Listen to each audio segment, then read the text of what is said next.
In this video, I will discuss top tips on how to break free from narcissistic manipulation. I'm Professor Shania Rathod, a psychiatrist in the United Kingdom. I post educational videos weekly on my YouTube channel, so please don't forget to subscribe and you won't miss out on the next one. Anna was thrilled when she first met Jake, who seemed charming, attentive, and full of admiration for her. He made her feel special, constantly praising her intelligence and beauty. Over time, though, his behavior shifted. He began criticizing her subtly. "You're amazing, but maybe you could try harder." Or, "No wonder your friends don't appreciate you. You are too sensitive." Over time, this behavior kept escalating. Whenever Anna expressed hurt, Jake would dismiss her feelings. "You are overreacting. I was just joking. You know I love you." Then when she tried to pull away emotionally so she didn't get hurt, he would shower her with love, promising to change and reminding her of their special bond. Trapped in this cycle of manipulation, Anna started doubting her instincts and even questioning her self-worth. This pattern, often referred to as narcissistic emotional abuse, is often insidious and harmful. To break free, Anna had to first understand what narcissism is and how it affects relationships. Well, so what is narcissism? Narcissism is a personality trait characterized by self-absorption, a sense of entitlement, and a lack of empathy. While many people can exhibit narcissistic tendencies, Narcissistic Personality Disorder is a diagnosable mental health condition. Narcissistic Personality Disorder, according to classification system, is a pervasive pattern of grandiosity, whether in fantasy or behavior. Individuals have a need for admiration and lack empathy.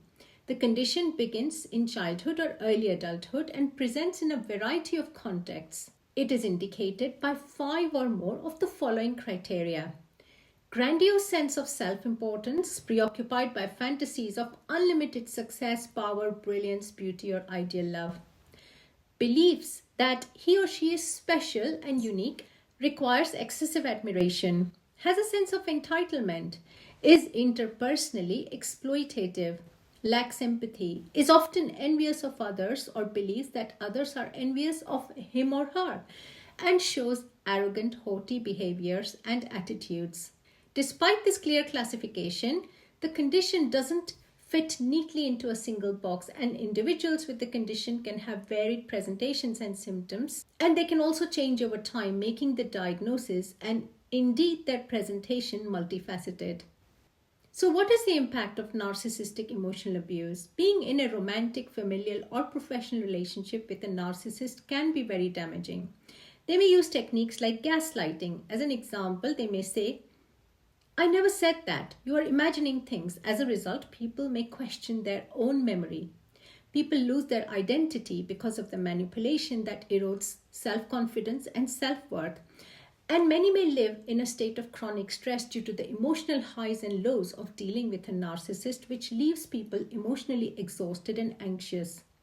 For example, in Anna's case, Jake's love bombing or his lavish attention and affection kept her hooked, while his constant devaluation made her feel inadequate. Over time, she became dependent on his approval, losing her sense of self in the process. She developed a level of anxiety, not knowing which way his comments and affections would go on a particular day and what she needed to do to keep getting his validation. So let's explore some practical strategies that might help to handle narcissistic emotional abuse. First is awareness. Well, recognize what is happening and the wider context. Unless you know what is happening, you cannot do anything about it. If you haven't already, please watch the other videos on this channel on this topic so that you can understand it better. Secondly, establish boundaries. Narcissists often push boundaries to maintain control or assert dominance.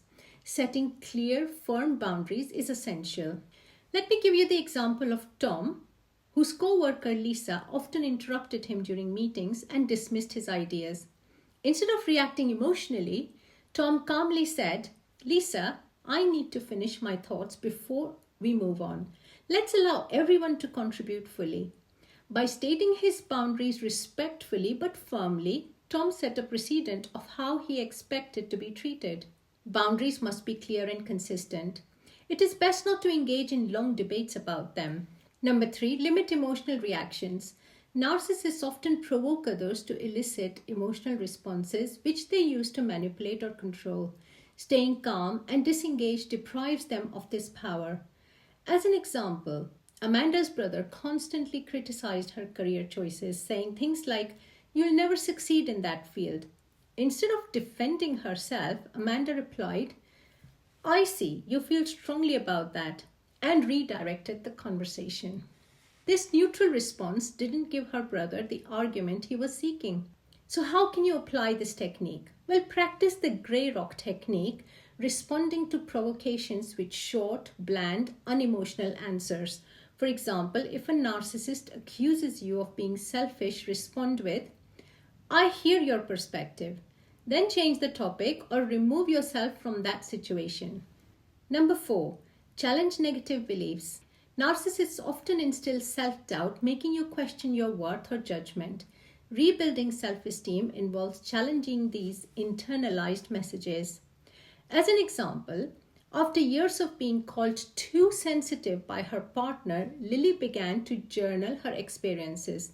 She wrote about situations where her feelings were valid and her actions were reasonable, helping her separate her reality from the false narrative her partner had imposed.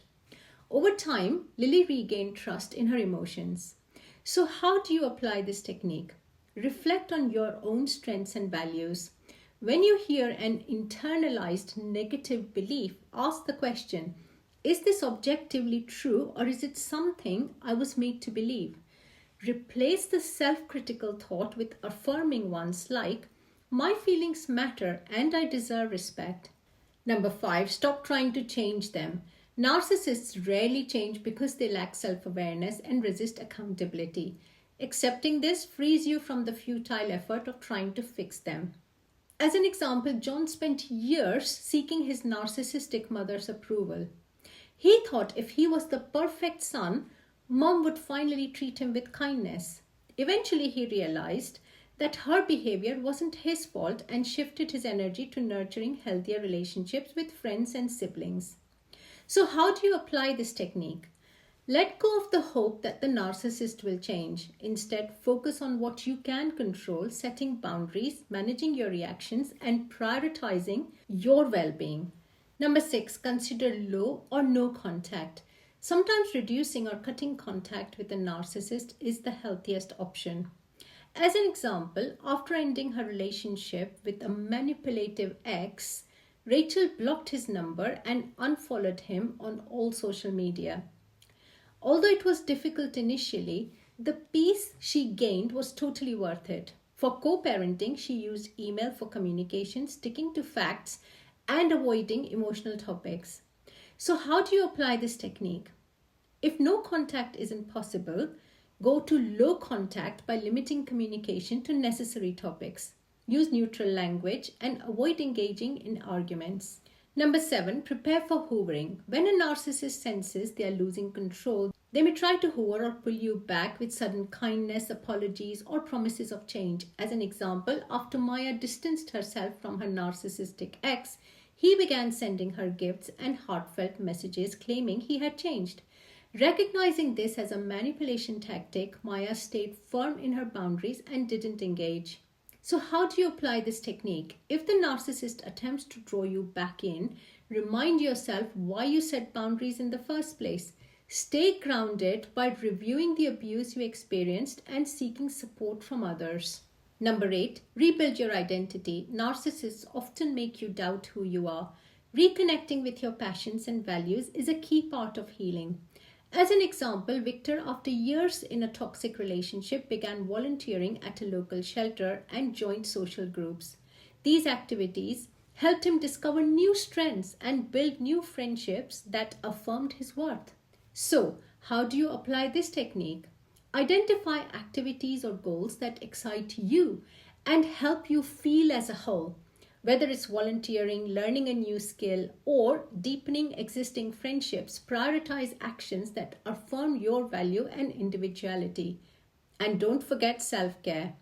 Dealing with a narcissist is emotionally draining, but by recognizing the abuse, setting boundaries, and focusing on your healing, you can regain control over your life. Remember, their behavior reflects their inner struggles, not your worth. Empower yourself to seek support, prioritize self-care, and rebuild a life free from their influence. If you've enjoyed today's video, please subscribe to my channel. The more subscribers I have, the more YouTube allows me the opportunity to make more creative videos. Please like it, share it, tell it to all the people you know, and thank you for watching.